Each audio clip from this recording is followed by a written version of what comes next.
그리스도인은 어떤 사람입니까? 이 많은 성경 안에서 이 질문을 던지고 우리에게 대답을 요구합니다.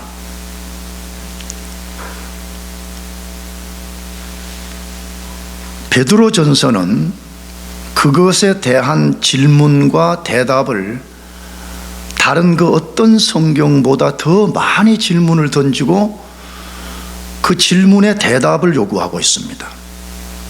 왜 그럴까요? 왜 베드로전서는 그리스도인이 누군가, 다시 말하면 그리스도인은 어떤 정체성을 가진 사람인가를 계속해서 질문을 던질까 하는 것입니다.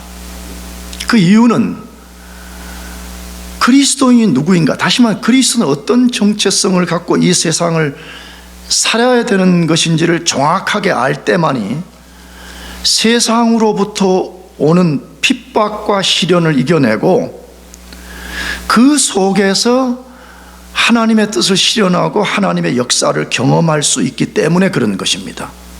그래서 베드로전서는 그 시작부터가 그리스도인이 누구인가 계속해서 질문을 던지는 형식으로 되어 있습니다. 그렇다면 그리스도인은 누구입니까? 오늘 본문은 하나님으로부터 구원을 받도록 부름을 받은 사람이라 이렇게 말씀합니다. 부름받은 사람이라, 이것이 그리스도인들의 정체성이라 그 말입니다. 그것을 베드로전서 3장 9절 하반절에 이렇게 기록해 놓았어요. 이를 위하여 너희가 부르심을 입었으니, 이렇게 되어 있습니다. 이를 위해서, 이것을 위해서 너희가 하나님으로부터 부르심을 받았다, 이렇게 아주 명료하게 말씀하고 있습니다. 자연인이 비그리스도인이 그리스도인이 되는 유일한 방법은 하나님이 먼저 그 사람을 구원 얻도록 불러주셔야만 됩니다. 이것을 소명이라 그렇게 불러요. 같은 말인데 다만 소명은 한자 용어로 쓴 거지. 콜링을 해줘야 된다 그 말입니다. 하나님의 부르심 없이는 아무도 예수님을 자신의 구주로 믿을 수 없습니다.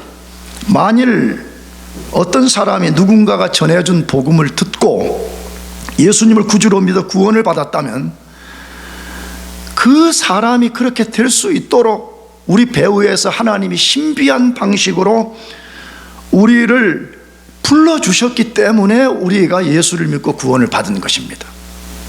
그러므로 단 한 사람도 진짜 그리스도인은 하나님의 부르심이 없이는 안 되는 것입니다. 그것을 사도 바울도 똑같이 언급하고 있는데, 고린도전서 1장 9절에 너희를 불러 그의 아들 예수 그리스도 우리 주로 더불어 교제케 하시는 하나님은 미쁘시도다, 그렇게 말했습니다.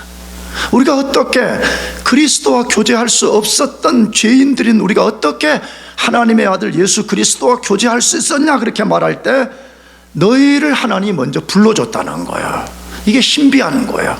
이게 바로 신비한 구원의 역사에 일어나는 아주 중요한 첫 스텝이에요. 물론 창세전에 하나님이 우리를 예정함을 통해 가지고 부름이 시작되지만 이 땅에서 우리 입장에서는 소명이라는 첫 스텝을 통해서만이 우리가 예수 그리스도를 믿고 구원을 받게 되는 것입니다. 그렇다면 하나님이 어떤 사람을 그리스도인 되도록 불러주시는 이유는 뭐냐 하는 것입니다. 성경에는 그 이유들이 굉장히 많습니다.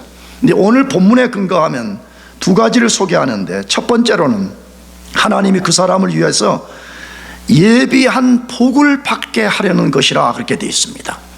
그래서 베드로전서 3장 9절 제일 하반절에 이는 복을 유업으로 받게 하려 하심이라 라고 되어 있습니다. 놀라운 은혜인 거죠. 우리가 죄를 지어서 하나님 앞에 쫓겨나 버리고 영원한 지옥에 떨어져 마땅한 인생들을 하나님이 불러서 구원을 해줬다는 거예요. 그런데 구원 왜 해줬냐 그렇게 말할 때 이는 복을 유업으로 받게 하려 하심이라 라고 되어 있습니다. 정말 놀라운 이야기예요.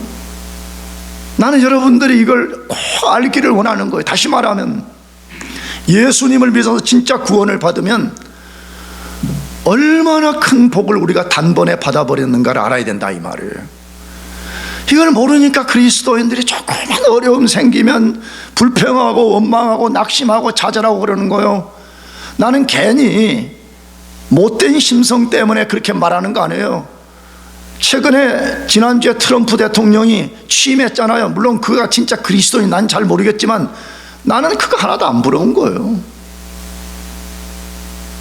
대통령은 4년 5년 하면 끝나버리지만 우리는 그리스도의 왕권의 통치에서 우리는 영원한 왕적 통치에 참여하는 이 어마어마한 블레싱을 받은 거란 말이에요. 자기가 받은 복이 뭔지도 모른 채 영적 홈레스식으로 살면 되겠냐, 이 말이에요. 왜? 성경은 분명하게 하나님이 왜 우리를 구원으로 부르셨냐 그렇게 말할 때 이는 복을 받게 하려 함이라 그렇게 됐잖아요. 그렇게 누구든지 예수 믿으면 그냥 단번에 그 복을 받는 거예요. 에베소서 1장 3절에 가서 읽어봐요. 단번에 받는 거예요. 찔끔찔끔 받는 것이 아니라 단번에 그 복을 우리에게 주셨다라고 말해요. 그런데 더 놀라운 것은 예수 그리스도 재림날에 우리가 천국을 유업 이너리턴스로 받게 된다는 거예요. 와, 여러분, 그래서 예수 믿는 것이 무엇인가를 알아야 되고 그리스도인이 누구인가를 끊임없이 묵상하고 알아가야 된다는 것이에요. 내가 자주 말씀드렸어요. 우리는 막 천국을 우리 마음대로 생각합니다. 근데 요한계시록 21장과 22장을 천국을 보여주는데 보게 되면 그 거대한 천국을 보여주는데 어떻게 보면 딱 한 장에 압축시킨 거예요. 두 장에 이렇게 펼쳐놨지만 압축은 한 장이에요. 여러분, 이런 건물 하나의 도면을 그리는데도 수백 장이 필요하잖아요. 근데 그 영원한 천국을 그리는데 한 장으로 압축을 한 거예요. 뭘 보여주려고 그러는 거예요? 우리가 다 상상할 수 없는 세계라는 거예요. 근데 우리는 앞으로 언젠가 그리스도가 재림하는 그날에 우리가 그 복을 받게 하려고 우리를 콜링해 줬다 그렇게 말하는 거예요. 그래서 여러분과 제가 진짜 콜링 받은 그리스도인이 맞다면 정말 우리는 좀 어깨를 펴는 게 좀 필요해요. 지금 학교에 뭐 어려운 공부, 뭐 인생의 난제, 뭐 삶의 난제들이 우리 앞에 있지만 우리가 예수를 믿어 구원받은 이 자체는 그 모든 것을 상쇄시킬 수 있는 블레싱인 거예요. 두 번째로, 왜 하나님이 우리를 불러주셨다 그래요? 그리스도인 된 것 때문에 이 세상에서 여러 가지 어려움을 당하지만 그 속에서도 하나님이 불러주신 목적에 합당한 삶을 살도록 불러줬다는 거예요. 그걸 이중 콜링이라 내가 그렇게 말씀드렸어요. 첫 번째 콜링에는 두 가지가 함축되어 있는데 하나는 구원받도록 불러주시는 거예요. 근데 구원받은 그리스도인들에게는 구원을 해주신 이유와 목적이 있다는 거예요. 그게 뭐냐 그러면 비록 우리가 이 세상에서 고난을 받지만 고난 속에서 우리가 백슬라이딩하는 그리스도인이 아니라 오히려 그 속에서 하나님이 우리에게 주신 사명, 미션, 목적, 하나님의 비전을 성취하면서 살라고 우리에게 주신 것입니다. 그러므로 그리스도인들은 반드시 기억해야 돼요. 그리스도인이 되면 고난이 없는 게 아니라 그리스도인이 되면 고난이 생겨요. 동시에 그리스도인들은 그 속에서 소명에 합당한 삶을 살도록 안한케 숙명, 필연적인 미션을 우리에게 주셨다고 말씀해요. 자, 그러면 어떻게 소명에 합당한 삶을 살 수가 있습니까? 소명에 합당한 삶은 도대체 무엇이에요? 어떻게 하는 것이 우리가 받은 소명이며 어떻게 그 소명을 우리가 성취해낼 수 있냐 하는 것이에요. 첫 번째로 사랑하는 것을 삶의 대원리로 삼고 실천하며 살라고 말씀해요. 사랑이 첫 번째 소명이라는 게 모든 것들의 동기가 사랑이 되라는 거예요. 말로만 하지 말고 그것이 삶의 원리가 되고 그 그것을 따라서 실제적으로 살아가라 그렇게 말씀해요. 사도 베드로는 그리스도인들이 예수님을 믿는 것 때문에 세상 사람들로부터 핍박을 당하는 상황 속에서 어떤 원리를 가져야 되며 그 상황을 어떻게 극복해야 될 것인지를 알려주는데 모든 것을 사랑으로 행하라 그렇게 말해요. 그러면서 사랑으로 행할 네 가지 큰 영역을 우리들에게 말씀해 줘요. 첫 번째로는 그리스도인 된 형제 자매를 사랑하라고 말해요. 이것이 성경의 가장 중요한 순서예요. 성경은 사랑하라고 말할 때, 이 세상의 어떤 것들을 사랑하라고 말할 때 제일 먼저 예수 믿는 형제 자매들을 사랑하라 그렇게 말해. 그것을 3장 8절에서 말씀하는데 다시 읽어보겠습니다. 마지막으로 말하노니 너희가 다 마음을 같이하여 동정하며 형제를 사랑하며 불쌍히 여기며 겸손하며 라고 말씀합니다. 이 말씀은 그 다음 구절까지 읽어보면 알겠지만 이 8절은 그리스도인들끼리 사랑하라는 거예요. 그리스도인들끼리. 당연한 논리가 아니겠어요, 여러분? 우리가 교회가 아니어도 가정에서 여러분 뭐 국가를 사랑하고 민족을 사랑하기 전에 먼저 가족들을 사랑해야 돼. 가족들. 여러분이 싫든 좋든 영광교회의 교인이 되었다는 것은 영적 우리가 가족이 된 거잖아요. 그러면 우리가 서로 우리가 먼저 사랑하는 것이 얼마나 중요한지 몰라. 그냥 무관심하고 될 대로 되라, 너는 너고 나는 너다, 그거는 소명에 합당한 삶이 아니라는 거예요. 왜? 하나님이 우리에게 사랑으로 행하라는 첫 번째 소명을 말씀하는 대상을 교회 안에 형제 자매들을 사랑하라고 말해요. 근데 어떻게 사랑하라고 말해요? 거기 5가지를 언급했는데 이 5가지는 너무 용어가 어렵거나 내용이 너무 신비로워서 막 설명이 필요한 게 아니에요. 다 알아, 그게 뭘 말하는지. 우리에게 필요한 건 순종이에요, 순종. 그러나 그 5가지가 뭔지 다시 한번 읽어봅시다. 마지막으로 말하노니 너희가 마음을 같이 하여 그랬어요. 마음을 같이 하는 게 중요해요. 꼭 그렇게 하시기를 축복합니다. 마음을 같이 한다는 것은 유니티를 이룬다는 말이 유니폼을 입는다는 말은 아니에요. 그래서 항상 마음을 같이 해야 돼. 이게 언젠가 그리스도 심판날에 드러날 것이기 때문에 그래. 그래서 내가 여러분 듣기 싫어하는지 몰라도 교회 아무렇게나 다니면 안 된다고 내가 자꾸 말하는 거예요. 특별히 젊은 대학 친구들, 영광교회 아니면 무슨 교회 없냐는 식으로 아무렇게나 교회 생활한단 말이에요. 여러분, 그런 거는 유니티를 이루는 행위가 아닌 거예요. 그런 것은요. 두 번째 뭐라고 말했어요? 동정하며 체율, 심패스를 가지라는 거예요.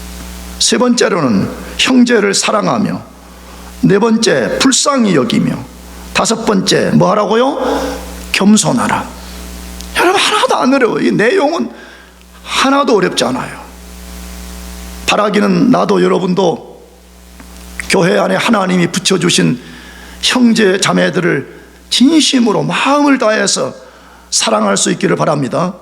두 번째 뭘 그러면 사랑으로 행하라고 말해요? 그리스도인을 핍박하는 세상 사람들도 사랑하라고 말합니다. 교인들만 사랑하라고 말하지 않고 그리스도인들에 대해 비아냥거리고 핍박하고 악유죽거리는 그런 사람들까지도 사랑하라고 말해요. 그것을 3장 9절에서 말씀했어요. 악을 악으로, 욕을 욕으로 갚지 말고 도리어 복을 빌라. 이를 위하여 너희가 부르심을 받았으니 이는 복을 이어받게 하려 하심이라 라고 말씀합니다. 분명히 이 사람들은 누구예요? 비그리스도인들을 말합니다. 특별히 1세기 교회를 핍박하는 사람들, 오늘 이 시대에 그리스도인들을 조롱하고 핍박하는 사람들을 말하는데, 탈리오 법칙으로 하지 말라는 거죠. 탈리오 법칙이라는 건 뭐예요? 누가 나 눈을 하나 빼면 나도 눈을 하나 빼주는 거예요. 누가 나 손을 부러뜨리면 나도 그 사람 손을 하나 부러뜨리는 거예요. 그리스도인은 그렇게 하지 말라고 말해. 그리스도인은 비록 상대방이 나 팔을 하나 부러뜨릴지라도 그들을 축복하는 삶을 살아라, 그렇게 말합니다. 결코 쉽지 않습니다. 결코 원수를 축복하는 일이 쉽지가 않습니다. 그래도 그리스도인은 그렇게 해야 된다고 해요. 그럼 왜 그리스도인들은 반드시 그런 상황에서 그렇게 해야 된다고 말해요? 뭐라고 했죠? 이를 위하여 너희가 부르심을 입었기 때문이라, 그렇게 말해요.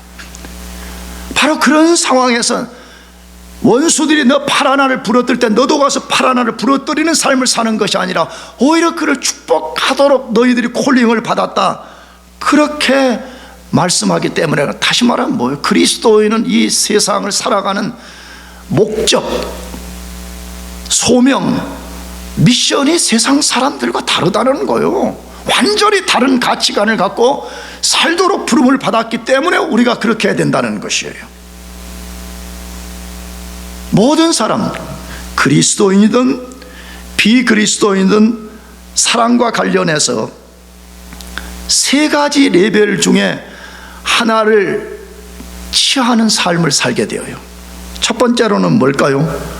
선을 악으로 갚는 것입니다. 상대방이 나에게 선을 베풀었는데 나는 반대로 악한 반응을 나타내요.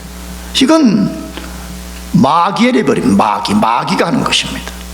두 번째로는 선을 베풀어주면 선을 베풀고 악을 베풀면 악을 갚는 거. 무슨 레벨이겠어요? 그게 인간들의 레벨이에요. 자기에게 잘해주는 사람 잘해주고 못해주는 사람에게는 못해주는 거. 그거 인간 레벨인 거예요.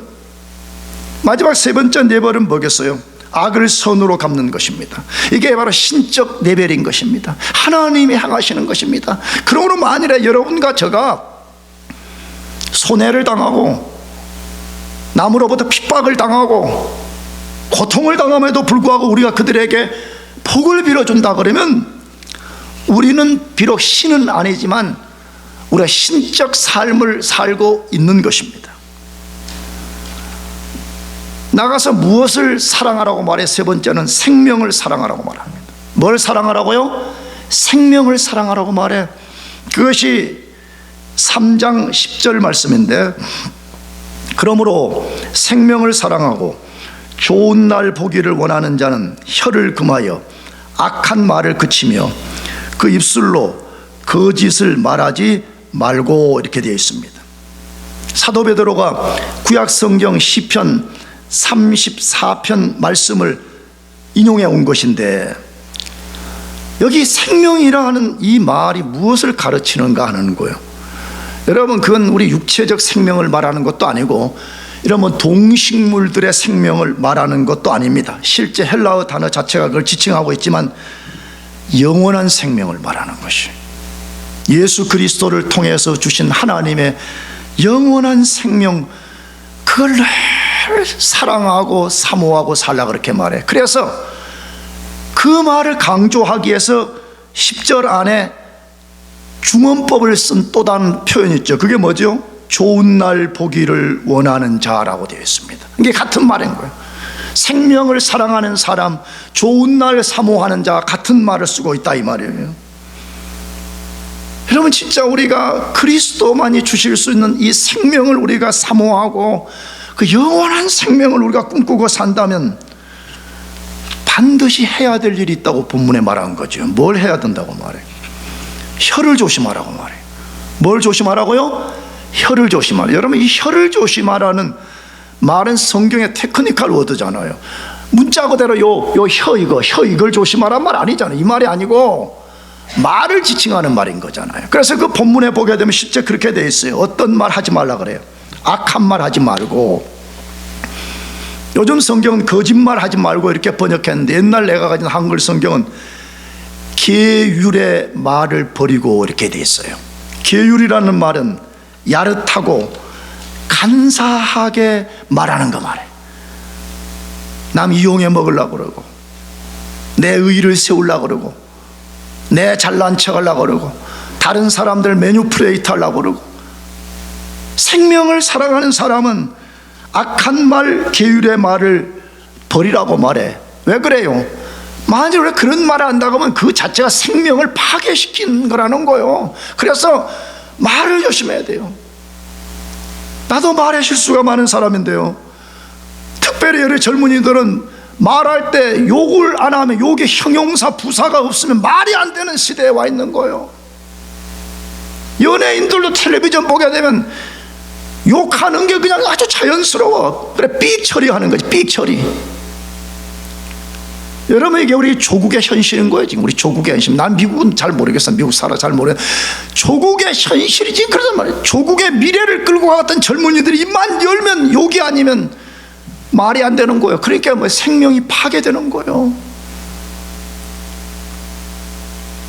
그 결과는 조국이 혼란에 빠지는 거예요. 여러분은 어떻게 이해하는지 몰라도요, 나는 영적으로 그렇게 이해하고 있어요. 저는 교회가 부흥되고 교회를 통해서 성도들이 영적 생명이 살아나면요, 놀랍게 그 성도들이 사는 조국이 평화롭게 돼. 조국 교회가 비참해지고 조국 교회가 영적으로 쇠퇴하니까 악이 득세하기 시작하는 거예요. 그래서 정치, 경제, 사회, 문화 모든 것이 혼란과 두려움 가운데 지금 빠지고 있는 거잖아요. 그래서 하나님이 너희 진짜 소명의식을 가지고 살고 싶느냐? 그래서 그 중에 하나가 말을 조심하라, 말을 조심하라. 깨끗한 말, 정직한 말, 순결한 말, 그것을 사용하라고 우리들에게 말씀하고 있는 것입니다. 네 번째 사랑해야 될 영역을 말씀하는데 선과 화평을 사랑하라고 말씀합니다. 그것이 3장 11절인데 읽어봅시다.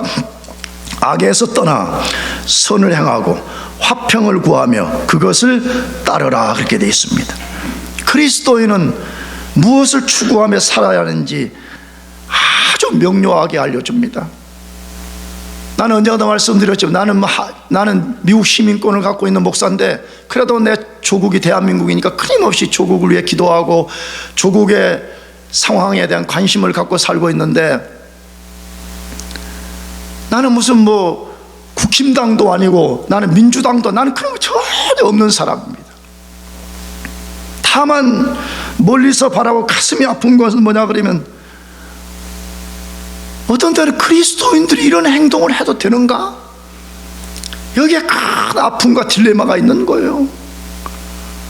만약에 어떤 편의 사람들이 그게 옳다고 한다 그러면 그런 방식으로 목표를 성취하는 게 과연 성경적인가 하는 것 때문에 그런 거예요. 왜냐하면 성경의 빛은 분명히 뭐라고 말했어요? 선과 화평을 뭐 하라고요? 추구하라, 그걸 쫓아가라, 그것을 사모하라, 그렇게 말하는 거잖아요. 여러분, 우리도 마찬가지예요. 교회 생활하면서 우리는 거대하게 조국 이야기를 하기 전에 우리가 끊임없는 관계성 속에서 서로 선과 화평을 추구해야 됩니다. 왜 그래야 돼요? 이것은 우리에게 주어진 소명론이기도 하지만 율법의 완성이라는 거예요. 뭐의 완성이라고요? 율법의 완성. 예수님이 어느 날 어떤 바리새인하고 물어봤잖아요. 율법 중에 제일 큰 강령이 뭐요? 그렇게 물으니까 예수님이 딱 그 모든 613가지의 강령을 압축시켜 가지고 하나님 사랑과 이웃 사랑, 이것이 율법의 완성이라 그렇게 말하는 거죠. 그래서 베드로 사실은 그 이야기를 이 본문에 쓰고 있는 거예요. 거기 8절 마지막으로 말하노니, 우리 성경은 이렇게 번역을 했어요. 근데 이 말은 헬라어 단어를 보게 되면 요약해서 말하면 이렇게 되는 거예요. 이게 이 말은 뭐냐 그러면, 율법을 확 요약해서 말하면 그건 사랑하는 것이다, 그렇게 말하는 거예요. 사랑하는 것이다. 자, 그런데 문제는 이런 메시지를 교회 다니면서 들으면 의심을 품거나 반감을 갖는 사람들이 있어요. 뭐에 대한 의심과 반감이 있죠? 아니, 그러면 우리는 맨날 세상에서 주워 터지고 손해보고 다 빼앗기고 우리의 어드밴테이지는 하나도 없는 거예요. 이렇게 생각하면서 저항하는 사람들이 있다는 거예요. 그런데 바로 이런 의심과 반감에 대한, 도전에 대한 답을 베드로 사도가 준 거죠. 뭐라고 줬어요? 12절 읽어봅시다. 주의 눈은 의인을 향하시고 그의 귀는 의인의 간구에 기울이시되 주의 얼굴은 악행하는 자들을 대하시느니라 하였느니라. 할렐루야. 이건 시편을 인용해 왔다고 내가 말이죠. 거기 집에 가서 꼭 읽어봐요. 더 적나라하게 써놨어요. 하나님이 어떤 분이신가, 하나님이 인간들에게 어떻게 반응하는가를 정확하게 써놨어요. 하나님은 의인에게 향하시는 하나님이라고 말씀해요. 의인에게 눈이 고정되어 있고 의인의 부르짖음의 길을 열고, 그러나 반대로 하나님은 악인에게 그 낯을 행한다래. 그 낯은 뭐예요? 심판의 낯인 거예요. 이 속에 뭐가 들어있어요?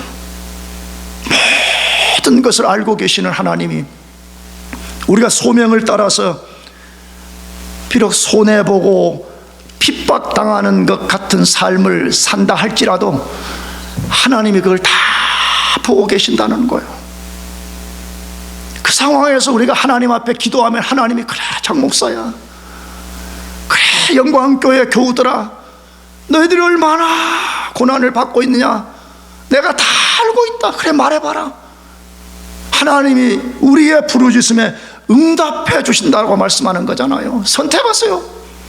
진짜 하나님의 말씀이 진리인 것을 믿는다면 여러분은 선을 사랑하고 사는 사람이 될 것인가, 아니면 말씀을 거역하고 악을 추구하며 사는 사람이 될 것인가를 선택하시기 바랍니다. 두 번째, 크게 우리가 어떻게 소명에 합당한 삶을 살 수가 있습니까? 예수님을 자기 모든 것에 주 되심을 인정하며 살라고 말씀합니다. 예수님만이 나의 주요, 그 말이에요. 예수님만이 내 마음의 주요, 내 삶의 주요, 내 모든 것의 주이십니다. 이걸 고백하고 인정하고 살라, 그렇게 말해요. 오늘 우리가 신앙생활 할 때 외부적 위험이나 외부적 장애물이 거의 없는 나라에 살고 있습니다. 우리는 미국 수정헌법 1조의 지배 아래 있어서 나 교회 간다, 나 기도하러 간다, 아무도 우리를 제약할 수 없는 나라에 살고 있습니다. 너무 편해서 내가 볼 때는 위험하다고 지금 보는 거예요. 편안한 그 물결을 따라서 죽은 물고기가 물을 따라서 떠내려가는 것처럼 사는 것이 너무 두려운 거예요, 사실은요. 그러나 베드로전서를 받았던 1세기 그리스도인들에게는 예수님을 믿는다는 것은 곧 고난을 당한다는 것이었어요. 어떤 사람이 자연인으로 있다가 나 예수를 믿기로 결심했어요. 그러면 그때부터 그는 고난과 핍박과 시련과 말로 다 할 수 없는 어려움을 겪는다는 말입니다. 그래서 베드로 사도가 고난 중에 있는 1세기 성도들을 위로하기 위해서 베드로전서를 쓴 거잖아요. 그러면서 베드로전 딱 1장을 시작하자마자 그리스도인들에게 얼마나 많은 고난이 있는가를 암시했잖아요. 그 중에 몇 가지만 언급하면 1장 1절에 흩어진 나그네라 그렇게 말했습니다. 우리는 사실은 공부하러 유학에 왔지 쫓겨나서 집을 잃어버리고 고향을 등지고 조국을 떠난 그런 사람들 아니잖아요. 근데 얼마나 지금 필그림들이 많아요.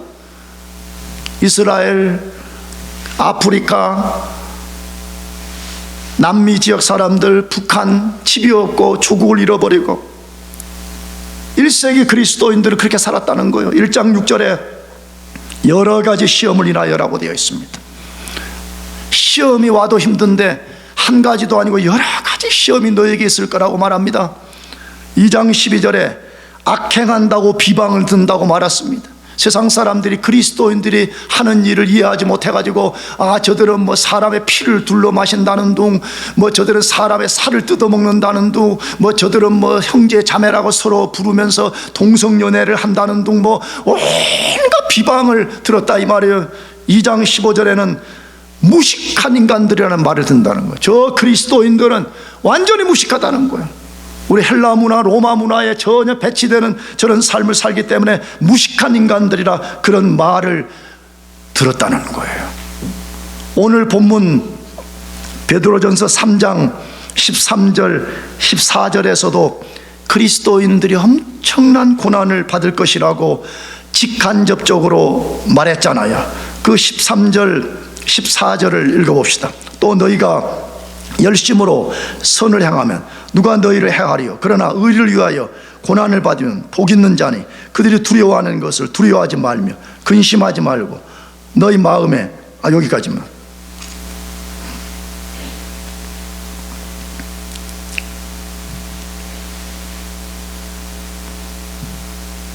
예수를 믿는다는 건요, 고난을 각오하지 않고는 믿을 수가 없어요. 진짜 예수를 믿을, 가짜로, 미안해요 이런 표현 써, 날라리 같이 그런 사람에게 무슨 고난이 있어요. 그러나 진짜 그리스도의 제자로서 디사이플십을 갖고 살라 그러면 고난이 없이는 그 길을 따라갈 수가 없는 거예요. 그런데 베드로 사도가 그 고난 가운데 있는 그리스도인들을 위로하는 거지요. 뭐라고? 그러나 너희가 그런 상황에서 선을 행한다면, 끝까지 주의 명령에 순종해서 선을 행한다면 아무도 너희들을 해할 수가 없다는 거예요. 일시적으로 고통을 가할 수는 있지만 그들은 너희를 죽이지도 못하고 심지어는 영원한 지옥에 떨어뜨리지도 못한다, 그렇게 말하는 거예요. 다시 기억합시다. 이 세상을 사는 모든 그리스도인은 필연적으로 핍박과 고난이 따르게 되었습니다. 왜 그렇습니까? 세상 나라와 하나님의 나라의 원리가 먼저는 다릅니다. 난 여러분 나쁘게 말하려는 게, 여러분이 만약 그런 것이 안 느껴진다 그러면 뭔가 지금 문제가 있는 거예요. 본어개인이 안 됐든지 아니면 아직 복음의 깊은 무엇을 모른다는 거예요. 거대한 하나님의 나라의 작동 원리와 세상의 작동 원리는 분명하게 다르기 때문에 우리가 이 세상에서 하나님 나라 원리를 따라 살면 어려움을 당할 수밖에 없다는 거예요. 나가서 마귀에 속한 세상 사람들이 하나님께 속한 그리스도인들을 미워하기 때문에 필연적으로 그리스도인들은 고난을 받게 된다는 것이에요. 여러분, 이것이 세상의 실체예요. 이것이 세상 속에 살고 있는 그리스도인들의 실체라고 말하는 것입니다. 자, 그렇다면 그리스도인들은 어떻게 이런 핍박, 위협, 고난, 소동을 이겨낼 수 있습니까? 어떻게 계속해서 우리를 위협하는 이 세상의 위협을 떨쳐버리고 살 수 있냐는 거예요. 베드로 사도가 엄청난 비결을 알려준 거죠. 그게 3장 15절 말씀인데 읽어보겠습니다. 너희 마음에 그리스도를 주로 삼아 거룩하게 하고 너희 속에 있는 소망에 관한 이유를 묻는 자에게는 대답할 것을 항상 준비하되 온유와 두려움으로 하고라고 되어 있습니다. 비결이 뭐래요? 여러분, 우리가 우리의 유한한 육체와 삶과 공격하는 이 세상을 이기는 유일한 한 가지 비결이 있다면 우리 마음에 그리스도를 주로 삼으라고 말해요. 우리 마음 속에, 우리 존재의 가장 중요한 이너서클 안에 예수님을 주로 삼으라, 그렇게 말하는 거죠. 여러분, 이 말은 뭐예요? 여러분, 마음의 주를 삼다는 마음이 우리 모든 걸 통제하는 거잖아요. 마음에서 모든 생각이 나오고 행동이 나오고 인생의 가치관이 나오고 인생의 목표가 다 여기서 나오는 거잖아요. 그러므로 마음의 주를 삼으라는 말은 뭐예요? 너의 존재 전체를 예수님이 너의 주가 되게 하라, 그렇게 말씀하는데, 예수님이 너를 통치하고 예수님이 너 인생을 주관하고 예수님이 너의 발걸음을 주관하고 예수님이 너의 죽음과 삶의 모든 것을 주관하도록 그렇게 하라, 이 말이죠. 이걸 우리가 잘 쓰는 영어로 로드십. 정말 우리가 로드십, 한국말로 하게 되면 주재권을 인정하고 살 수 있겠냐, 이 말이에요. 진짜 예수님이 나의 주요, 예수님이 나의 왕인 것을 내가 인정하고 산다 그러면 우리는 세상의 핍박, 세상의 공격, 세상의 비아냥거림 다 이겨낼 수 있다, 그렇게 말하는 거예요. 왜 그런 거예요? 왜 예수님을 주로 삼으면 진짜 그걸 이겨낼 수가 있냐는 거예요. 예수님이 실제적으로 지금 만물의 주이시기 때문에 그러는 거예요. 그것을 빌립보서 2장 6절에서 11절까지 해서 다루는데, 읽어보십시다. 같이 시작. 그는 근본 하나님의 본체시나 하나님과 동등됨을 취할 것으로 여기지 아니하시고 오히려 자기를 비워 종의 형체를 가지사 사람들과 같이 되셨고 모양으로 나타나사 자기를 낮추시고 죽기까지 복종하셨으니 그 십자가에 죽으심이라. 이러므로 하나님이 그를 지극히 높여 모든 이름 위에 뛰어난 이름을 주사 하늘에 있는 자들과 땅에 있는 자들과 땅 아래에 있는 자들을 모든 무릎을 예수의 이름에 꿇게 하시고 모든 입으로 예수 그리스도를 주라 시인하여 하나님 아버지께 영광을 돌리게 하셨느니라. 할렐루야. 예수님 지금 어떻게 하고 계신데요? 우주 만물 끝에 가서 혼자 지금 여행 보내고 계시는 거 아니라고 말하죠. 그 십자가의 죽음과 부활과 승천을 통해 가지고 하나님이 그를 지극히 높여서 모든 만물의 주가 되게 하셨다, 그렇게 말하는 거죠. 여러분이 인정하든 인정하지 않든 예수님이 만물의 주이시고 여러분의 주이신 것입니다. 그러므로 이걸 진짜 믿는 사람, 예수님을 진짜 자기 마음에 주로 삼는 사람은 다윗처럼 고백할 수밖에 없어요. 시편에서 다윗이 고백한 것과 같은 고백적 삶을 살 수밖에 없다, 그 말이에요. 그럼 다윗은 하나님을 주로 삼았을 때 무슨 고백을 했어요? 시편 27편 1절 3절 읽어봅시다. 여호와는 나의 빛이요 나의 구원이시니 내가 누구를 두려워하리요. 여호와는 내 생명의 능력이시니 내가 누구를 무서워하리요. 악인들이 내 살을 먹으려고 내게로 왔으나 나의 대적들 나의 원수들인 그들은 실족하여 넘어졌도다.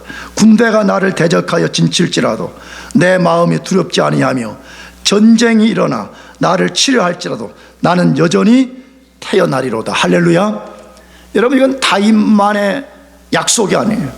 예수님을 주로 삼고 사는 모든 사람들이 이렇게 살 수 있다는 거예요. 난 진짜 여러분이 이걸 경험하기를 원하는 거예요. 종교인으로 사는 거 고통스럽지 않아요? 피눈물이 나지 않아요? 억울하지 않아요? 원통하지 않아요?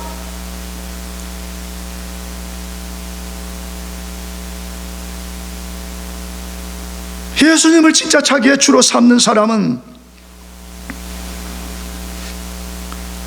자기 간증이 있는 거예요. 왜 이 본문 15절에 그렇게 말했잖아요. 다시 15절 하반절에 뭐라 그랬어요? 너희 속에 있는 소망에 관한 이유를 묻는 자에게는 대답할 것을 항상 준비하되 온유와 두려움을 하라. 여러분, 이게 무슨 말하는 거예요? 예수님을 주로 삼고 사는 사람에게는 누군가가 물어본다는 거예요. 뭐라고? 왜 당신 그렇게 살아요? 왜 당신을 핍박하고 조롱하는 사람들이 벌떼처럼 달려드는데 왜 당신은 그렇게 살죠? 왜 악을 악으로 갚지 않죠? 어떻게 하면 당신은 그렇게 살 수가 있는 거예요 도대체? 아니, 어떻게 하든지 법을 어기고 양심을 어기고 다 그렇게 하면 자기의 편안함을 추구하는데 어떻게 당신은 선을 행하고 거룩함을 추구하고 화평을 추구하는 그런 삶을 살지요? 누군가가 물어본다는 거예요, 우리에게. 여러분에게 그걸 물어본 사람들이 있었어요?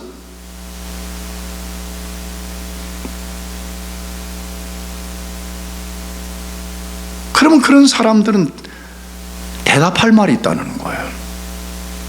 내가 왜 이렇게 사는지, 내가 왜 당신이 볼 때는 병신 같고 쭈구리 같고 루저같이 보이지만 내가 왜 이러한 삶을 사는지에 대한 소망, 비전, 이걸 그 사람들에게 내가 말해준다는 거예요. 이게 이 세대 그리스도인들은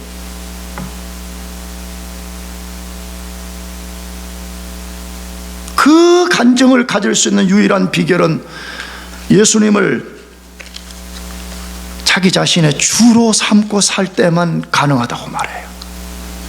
마지막 세 번째, 어떻게 우리가 받은 소명을 성취할 수가 있어요? 깨끗한 양심을 지키면서 살라고 말해요. 시간이 없어 줄여서 말하면 깨끗한 양심을 지키고 사는 것이 하나님의 뜻이라고 말해. 자꾸 교회 다니면 하나님이 가르쳐주는 하나님의 뜻에는 관심이 없고 맨날 뭐 시집 언제 가요, 장가 언제 가요, 뭐 집 언제, 그런 것만 자꾸 하나님의 뜻이라고 알려줘. 내가 볼 땐 그런 뜻을 하나님이 알려주질 않아요. 왜냐 그러면 하나님이 말씀한 그 뜻을 따라 살면 주권자인 하나님이 시집도 갈 때를 정하시고 장가 갈 때도 정하시고 집 사는 것도 다 정해요. 믿으시기 바랍니다. 아멘? 또 안 믿어. 그러니까 아멘도 없지 않아. 맨날 그거 생각하는 거지. 내가 언제 장가 가요, 언제 시집 가요, 그 날짜를 알려달라고 하니까 죽을 때까지 알지 못한 채 사는 거예요. 하나님 명시적으로 탁 우리에게 말씀하잖아요. 너를 향한 내 뜻이 무엇이냐? 양심을 깨끗하게 지키고 살아라는 거예요. 여기 선한 양심이라는 이 말을 영어 성경 NIV에는 깨끗한 양심을 가지라 그렇게 돼 있어요. 깨끗한 양심을 가지고 거룩한 삶을 살아라 이렇게 돼 있어요. 자, 그럼 마지막 질문. 왜 소명에 합당한 삶을 살려면 반드시 선한 양심, 깨끗한 양심을 가져야 될까 하는 거예요. 자, 그러려면 우리는 최소한 양심이라는 이것이 무엇을 말하는지를 알아야 돼요. 사실 우리는 양심이라는 말을 굉장히 많이 써요. 그렇잖아요? 누가 뭐 좀 부도덕하게 하면 양심을 속이지 말라 막 이러면서 삿대질을 해단다 이 말이에요.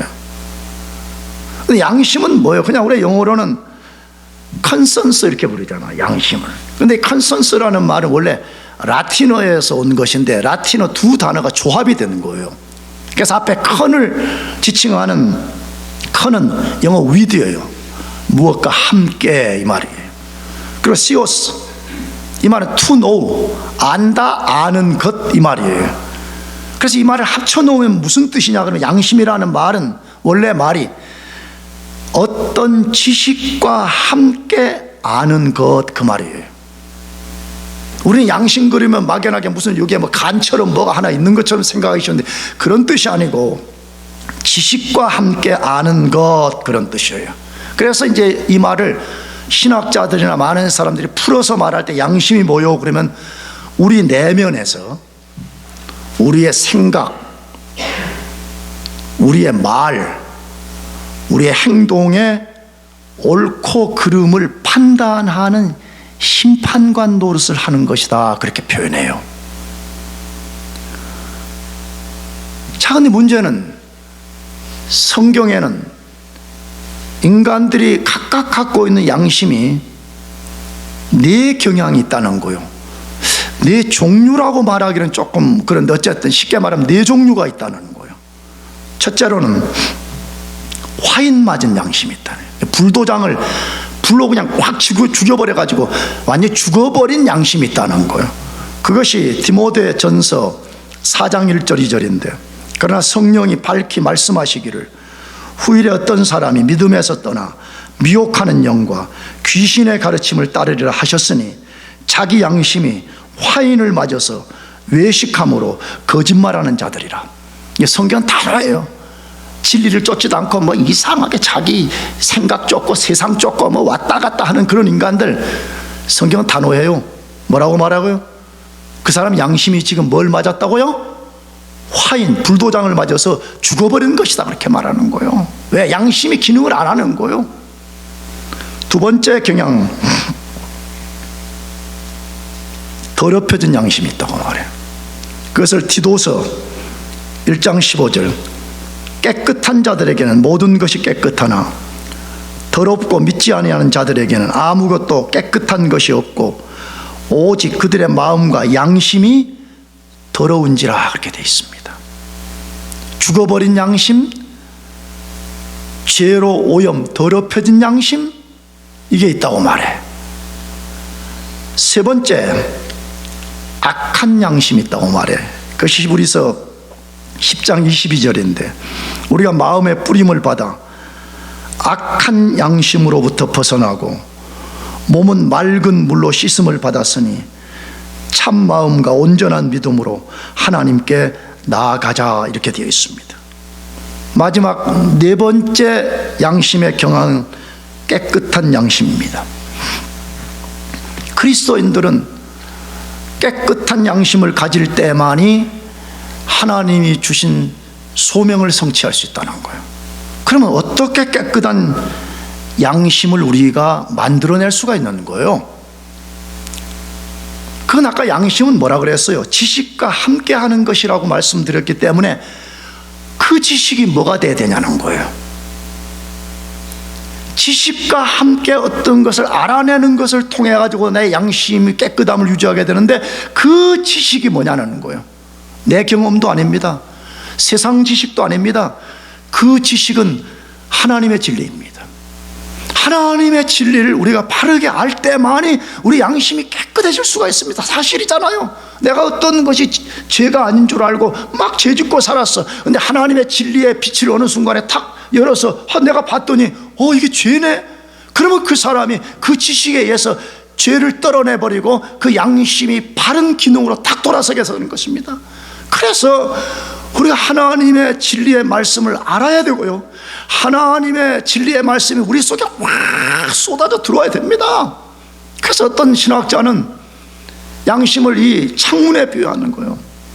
여러분, 햇살이 가득한 날에 이 속으로 햇살이 쫙 들어오려면 창문이 깨끗해야 됩니다.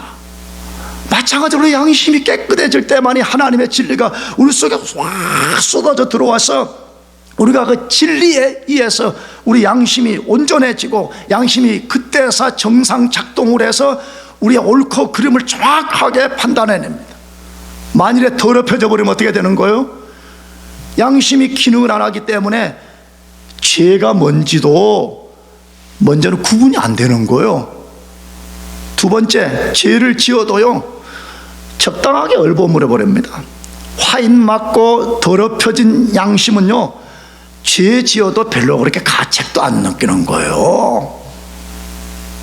그래서 사도 베드로가 너희가 이 세상에서 하나님이 주신 사명을 성취하고 싶느냐?